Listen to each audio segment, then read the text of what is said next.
जी नाज़रीन, यहाँ पे मेरे साथ एक दूसरे भाई साहब मौजूद हैं जो इसी जानवर की डील करने आए हैं।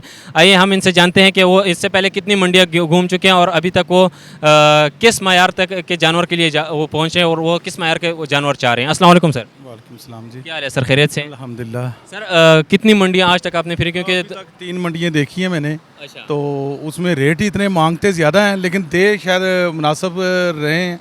लेकिन अभी इसका तो मैंने पूछा ही नहीं है, ये जो अभी जानवर देख। इसका तो वो 3 लाख डिमांड कर रहे हैं। ओह ओह हो। मेरे हिसाब से 1.5 लाख या 1,60,70,000 से ज़्यादा नहीं है। इससे ज़्यादा हो भी नहीं सकता, जैसे जो वेट वगैरह खूबसूरत है माशाल्लाह जानवर, लेकिन इससे ज़्यादा नहीं है। चलें आप आए ना, बात कर लेते हैं उनसे भी कि और क्या बात कर लेते हैं। 3.5 लाख मांगना है। यार स्नैप का वजन मांग रहे हैं हम। माशाल्लाह सोना है, लेकिन इतना भी नहीं सोना कि मतलब कि तू 3 लाख मांग रहे, 1.5 लाख वाली शहर है 3 लाख मांग। जी मैंने 3 लाख रुपया दे जाना। नहीं तू दस ना, आखिरी कितने का देना है? आखिरी 2.5 लाख में। इस तो थल्ले नहीं, फिर औखी गल है। फिर जानवर ले के आए हैं। हाँ जी। फिर इस तरह जो अगर पैसे इतने ही मांगेगा तो फिर तो औखी गल है ना।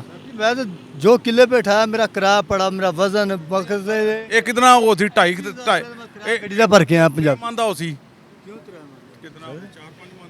4.5 तो 5 मन। नहीं नहीं इतना नहीं लगता सी लेने हर साल अल्हम्दुलिल्लाह लेने, लेकिन अंदाजा तो है ही है। नहीं नहीं सर जी, नहीं इतना है। मुल्ल तेरा ज्यादा है। नहीं सर जी। कितना पैसे मांगदा पे ज्यादा है। सर जी मैं भी किले दे भर के आया बस जिम्मेदारी अल्लाह, छोरकोट तो। मैं समझ गया, मैंने पता। चलो अल्लाह खैर करे, तेरा 3 लाख बिके, ਤੁਹਾਨੂੰ ਖੁਸ਼ੀ ਦੀ ਗੱਲ ਹੈ। ठीक हो।